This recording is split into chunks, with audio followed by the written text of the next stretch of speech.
Hi teachers, this is Mr. Riedner, and in this short tutorial video I'm going to show you how you can view graduation progress for any student in a class that you teach. The key is the student must be assigned to a class that you teach, and this would include homeroom, in order for you to view their information. So the first thing you'll do is to log into PowerTeacher Pro. From there, navigate to the class that you're interested in.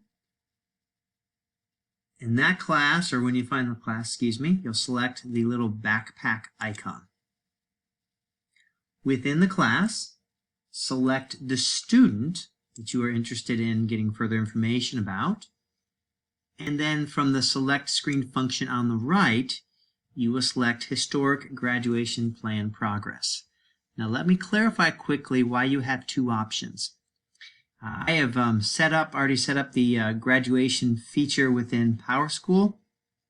This past summer, PowerSchool unveiled an enhancement. They updated several features, including the graduation plan feature. When that happened, all of the previous information I had entered was moved over to Historic Graduation Plan Progress. For the time being, I would like students and staff to continue to use Historic Graduation Plan Progress for the simple reason that I have already taken the time to vet that feature, and I can vouch that it does a good job. The new Graduation Plan Progress feature, I am not sure of. So until I feel comfortable, I'm not recommending students to use it. Although the two features are probably very similar, with the exception of the overlay looks different. The user interface looks different. So we're going to select Historic Graduation Plan Progress, and that is going to bring up this screen. So first of all, you notice their diploma type, and then below their diploma type, it will be broken down by category. And I'll explain to you how you can read this information here on the right, and how you can dive deeper if you choose.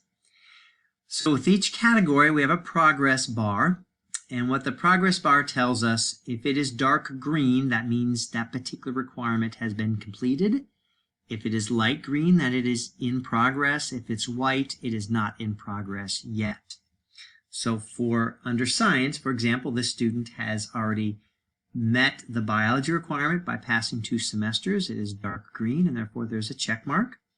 The student has also met the additional year of science requirement. There's a check mark, and it's darker green as well. The student has yet to take chemistry, physics, or integrated chemistry physics. When the student is enrolled in that class, that bar will turn light green. And then the overall category, it is projected, and the system is assuming that they will eventually take chemistry, physics, or integrated chemistry physics. So it's projecting that they will complete that category. Now down here, if you want to dig deeper and see the actual classes that it applies, I'll show you the example here with electives. If you were to click on that icon, it will bring up the classes from the historical file that they've already taken. So this student has already earned 10 elective credits, met that requirement, and these are the classes they have taken that count towards that requirement.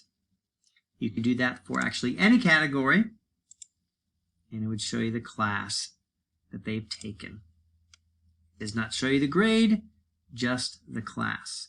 Now let me show you a student with a different diploma type. This student is earning a Core 40.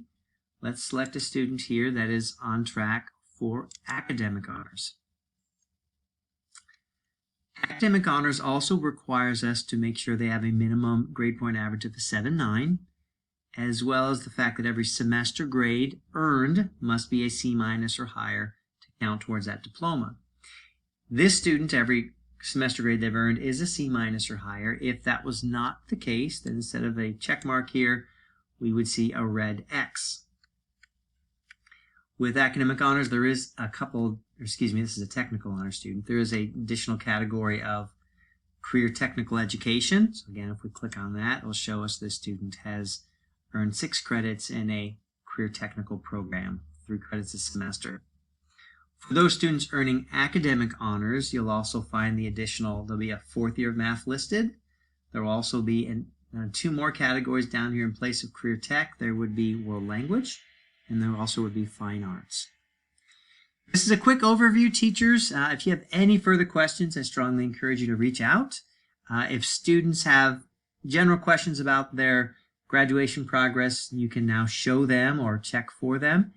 Do not feel that you have to have the answers for all of this. If you have any further questions, especially if it gets into detail, gets into depth at all, just send them my way. Thanks, guys, for all that you do for students. Have a great day.